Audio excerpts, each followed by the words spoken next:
Okay, this video is about the magnetic induction phenomenon. Um, the teacher is introducing some significant apparatuses which are used in the experiment. Um, this is the galvanometer. This is a copper coil, and the final one is a magnet.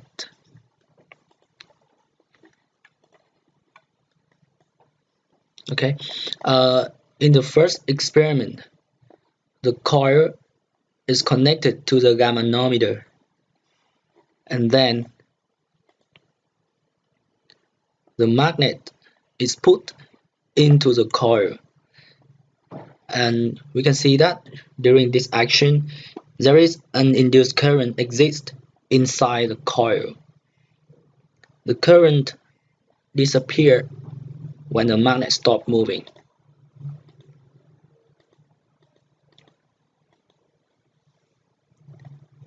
We can see that the current disappears when the magnet stops moving, and the same result will also happen when flipping the coil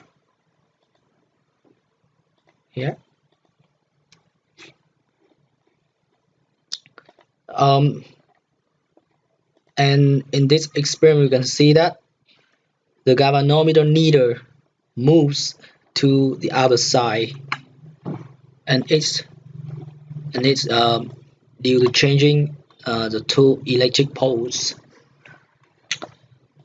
The teacher carries out the experiment with many directions when he moving the magnet. So throughout the first experiment, we can make a conclusion that the induced current depends on the direction of the changing magnetic.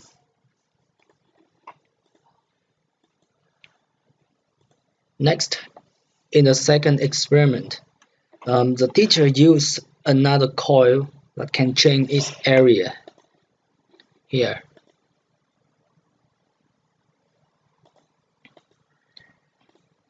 Here, the area of this coil can change.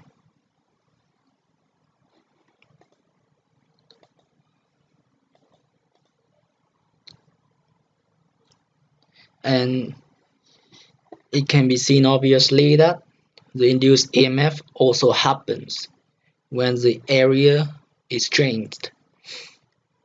It's also owing to the change of magnetic flux. Okay, and the third experiment and also the final experiment, the teacher used a current as an alternative to create magnetic field. The coil is connected to a rheostat. This is a rheostat in purpose to make change in the magnetic of the current.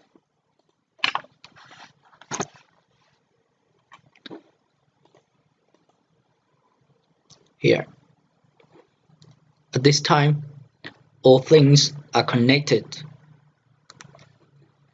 Then,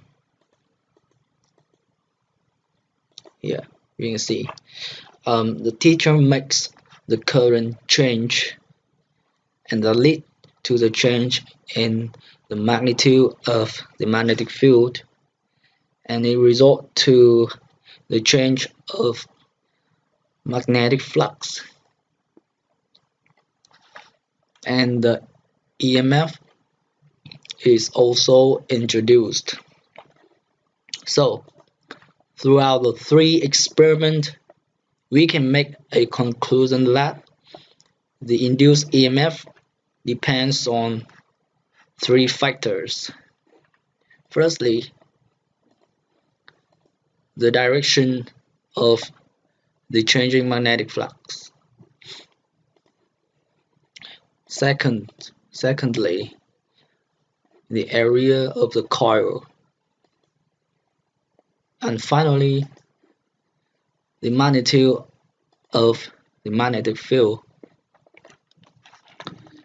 Um, all the three experiments can be explained by Faraday and Lenz's law about the induced EMF and induced current. And this is all my ideas about the video. Thanks for watching.